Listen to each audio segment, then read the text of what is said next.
Bonjour à toutes, bonjour à tous. C'est Partage Théos Occultes qui voudrait vous partager l'art de vieillir.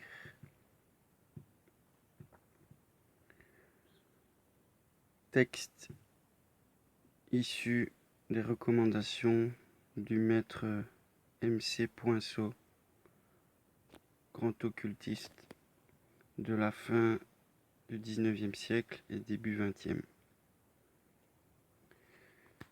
Pour prolonger la vie, il faut savoir les raisons exactes du vieillissement et y remédier par des moyens physiques et moraux. Or, la vieillesse est le résultat bien moins de l'usure de l'organisme que de son intoxication progressive à la fois matérielle et spirituelle. Bien que la seconde relève de l'occultisme, force nous est de traiter brièvement de la première.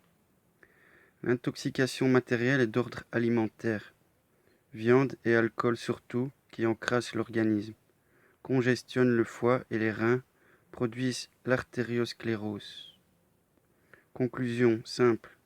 Outre l'alimentation rationnelle d'après la constitution déterminée par l'astralité.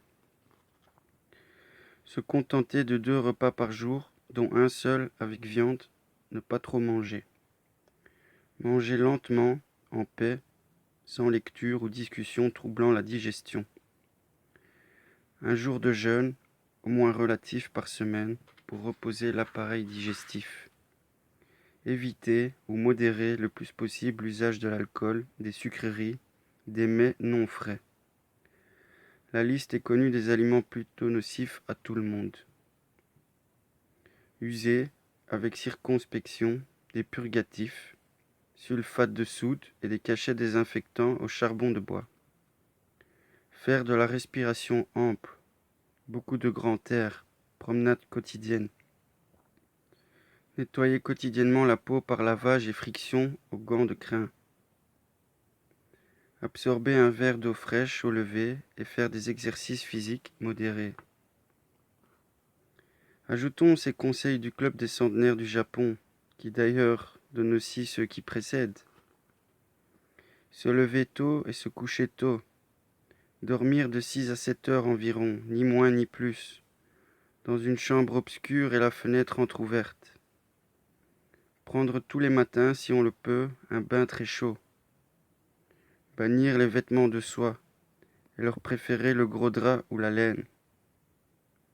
Consacrer un jour par semaine au repos, sans lire ni écrire. Certains conseillent même de rester couché, mais ce n'est pas à la portée de tout le monde. Et quant au dimanche, nous estimons qu'il vaut mieux le consacrer à la promenade. Restaurer les organes qui s'usent en mangeant des organes semblables, pris aux animaux. Ceci correspond tout à fait aux théories de magie ancienne et à l'opothérapie moderne. Les bons moyens psychologiques et occultistes de retarder la mort sont: premièrement, demeurer optimiste. Le pessimisme est toxique. La bonne santé est liée à un bon moral. Deuxièmement, ne jamais exagérer les soucis et toujours espérer, vouloir l'amélioration de son sort. Troisièmement, rester calme dans l'adversité et faire souvent appel aux bonnes forces de l'invisible. Quatrièmement, accepter la vie en souriant, rire volontiers car le rire est sain. Cinquièmement, éviter les passions, haine, envie, colère. Elles aussi sont de vraies toxines. Sixièmement, cultiver les sentiments toniques, bienveillance, altruisme, enthousiasme, bonté. Septièmement, avoir toujours, même en cas de maladie, la ferme volonté de vivre. Huitièmement, pratiquer l'autosuggestion en se persuadant que l'on doit vivre vieux. Pour cela, je vous conseille les livres de l'autosuggestion et du pouvoir mental du maître Paul Clément Jagot. Neuvièmement, avoir un idéal, une œuvre toujours en route, de quelque nature qu'elle soit.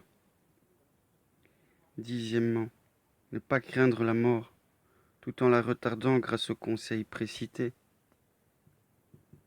Onzième et dernier, Vie saine, âme saine, cuirasse de sérénité. Défier tout ennemi, même la mort, en se sachant fort de la force puisée au grand réservoir cosmique. Voilà donc quelques conseils d'occultisme pratique. Vous pourrez retrouver cet extrait dans le livre Formulaire d'occultisme pratique du maître Poinceau. J'ai trouvé bon de le partager pour les personnes qui n'auraient pas accès à cet ouvrage ou qui n'auraient pas le temps de chercher, d'avoir un petit résumé de comment vivre dans la vie pratique une sérénité physique et à la fois psychique. Et donc voilà, je voulais vous souhaiter une bonne continuation dans vos recherches et vos pratiques. Et je vous souhaite une très bonne journée ou soirée. À bientôt.